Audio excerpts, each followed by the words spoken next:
Hello, this is Seal Barber, looking at African American civil rights. Today we're going to be looking at the role of the Nation of Islam and Malcolm X's later change of attitude.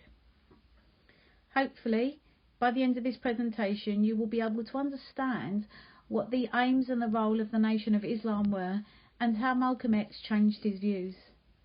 From the 1930s to the 1950s, the Nation of Islam set up temples in northern black ghettos such as in Detroit, New York and Chicago. In the 1950s, the Nation of Islam's most brilliant speaker, Malcolm X, attracted the attention and devotion of frustrated ghetto dwellers with his rejection of integration and his bitter attacks on white America. However, the movement did not gain much publicity until a television documentary called The Hate That Hate Produced brought the Nation of Islam national prominence and white hostility. This featured Malcolm X. In the ghettos, the Nation of Islam's membership was possibly as high as 100,000 members in 1960 and possibly up to 250,000 by 1969. The Nation of Islam newspaper Muhammad Speaks had a weekly circulation of 600,000 by the mid-1970s. Blacks who were not members but sympathetic to the Nation of Islam bought the paper, finding comfort in its message of separatism and self-defense. The Nation of Islam attracted inspired ghetto dwellers because of its self-confidence and its emphasis on racial pride and self-help. Elijah Muhammad, who was the leader of the Nation of Islam, and his son Wallace created many businesses such as restaurants, bakeries and grocery stores.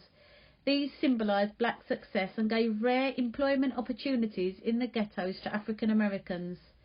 The Nation of Islam expected converts to live a religious life, emphasising extramarital chastity and rejection of alcohol, tobacco and flamboyant clothing. Ironically, it was the adultery of Elijah Muhammad with some of his secretaries that helped convince Malcolm X to pursue a way out of the Nation of Islam. Malcolm X aimed to improve the lives of black African Americans. His main methods were to advertise through sermons, speeches and writings and encourage critical thinking on race problems, and some would say to encourage racial hatred and violence.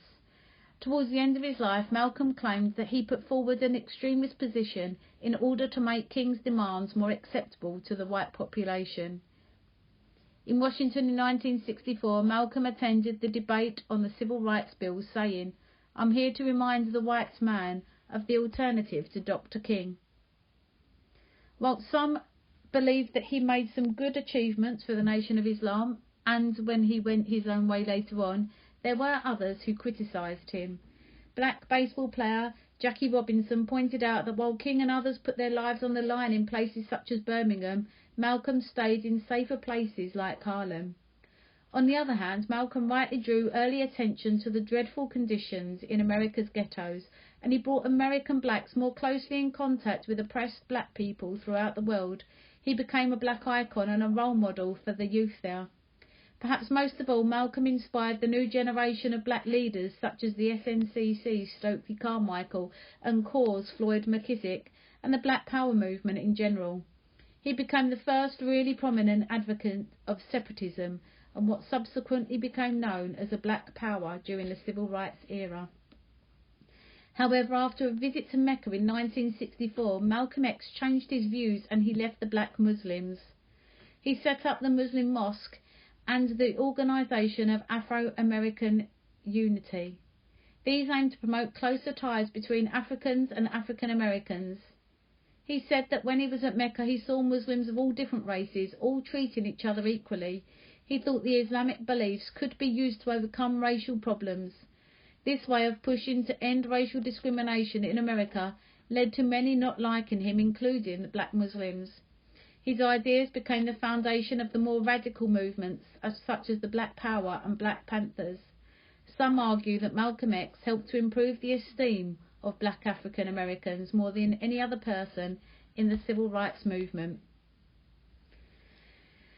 So this is from a speech that Malcolm gave at the founding rally at the Organisation of the Afro-American Unity on the 28th of June 1964. He said, We have formed an organisation known as the Organisation of Afro-American Unity, which has the same aim and objective to fight whoever gets in our way, to bring about the complete independence of people of African descent here in the Western Hemisphere, and first here in the United States, and bring about the freedom of those people by any means necessary. That's our motto.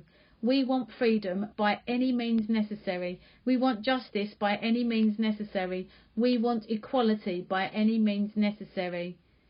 As you can see, this is still against the views of Martin Luther King, who constantly talked about non-violence and peaceful protest.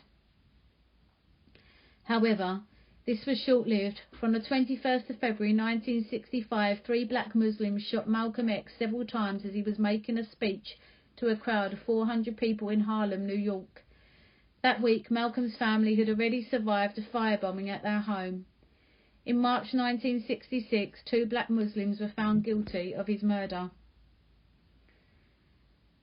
At his funeral, an oration was given by black American actor Ossie Davis. He said, "Many will ask what Harlem finds to honour in this stormy, controversial and bold young captain, and we will smile.